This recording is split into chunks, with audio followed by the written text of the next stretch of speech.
Guys, আমার কাজবাজগুলো তো সমস্ত কিছু কমপ্লিট করে চলে এসেছি। তার সাথে দেখতেই পাচ্ছ আমার আইব্রো করা হয়ে গেছে। তো এখন আমি বসে পড়েছি, কালকে যাব হচ্ছে বাড়িতে, তাই আজকে হচ্ছে সমস্ত জামা কাপড় গোছগাছ করবো। তো দেখতেই পাচ্ছ এখানে সব কিছু নিয়ে নিয়েছি, আর এই যে হচ্ছে ব্যাগ, তো ব্যাগের মধ্যে করে হচ্ছে এখন সব গোছাবো। তো এখন বাজে ওই 10:30 11টা মতন বাজে।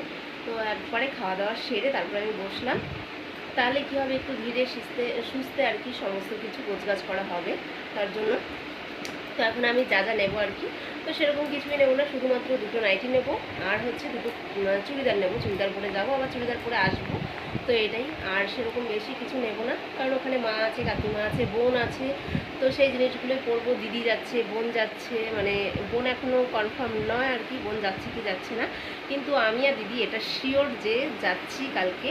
তো অ্যাকচুয়ালি আমাদের ইচ্ছা ছিল কি, আমরা সবাই মিলে একসাথে যাব, জামাইবাবু, তারপর হচ্ছে তোমাদের দাদা ভাই, সবাই আমরা একসাথে যাব। কিন্তু জামাইবাবুরও কাজ পড়ে গেছে, তো কাজটা হচ্ছে গিয়ে জামাই ষষ্ঠীর আগেই দিতে হবে, আর আমার বরেরও তো যখন তখন হচ্ছে গিয়ে অফিস যেতে হবে। তো ওই জন্য একসাথে আর যেতে পারলাম না। তাই ভাবলাম আমাদের গরমের ছুটিটা তো মানে এদিক সেদিক করে কেটেই গেছে। গরমের ছুটিতে আমরা করতে অনেকটাই লেট হয়ে গেছে, তো এই করতে করতে আমাদের হচ্ছে ছুটিটা প্রায় মানে শেষ হয়ে গেছে। এই সামনের সপ্তাহে হচ্ছে গিয়ে 10 তারিখে। তাই যেহেতু আমরা গরমের ছুটিতে মানে গরমের ছুটিটা আর কি কাটাতে পারলাম না কোথাও গিয়ে, বাড়িতে গিয়ে আর কি।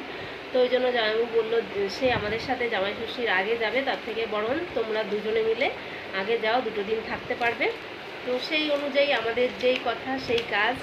তো আমাদের একদম হুট করে আর কি প্ল্যানিং হয়েছে। আমাদের ইচ্ছা ছিল আমরা রবিবার দিন যাব, তো কি করার আছে, তো জামাইবাবুরা যাবে হচ্ছে সোমবার কিংবা মঙ্গলবার, ওই জামাই ষষ্ঠীর আগের দিন যাবে।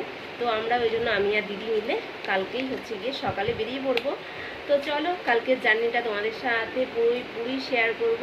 তাই এখন জামা কাপড়গুলো গোছগাছ করে নিই, ভাবলাম চলো তোমাদের সাথে শেয়ার করব। বাপের বাড়ি মানে যাওয়ার প্রত্যেকটা মেয়ের একটা কি বলবো মানে আনন্দই আলাদা। তো সেই অনেক দিন পরেই আবার যাচ্ছি, যেহেতু আমাদের সেরকম একটা খুব যাওয়া হয় না, অনেকটা দূরে, তারপর ছেলে মেয়েদের পড়াশোনার এইসব মানে কথাবার্তা ভেবে হচ্ছে গিয়ে হুটহাট করে যাওয়া হয় না।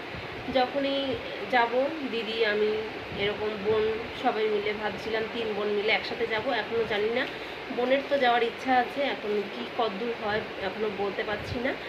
তো যদি যায় তাহলে তো তোমাদের সাথে অবশ্যই শেয়ার করব।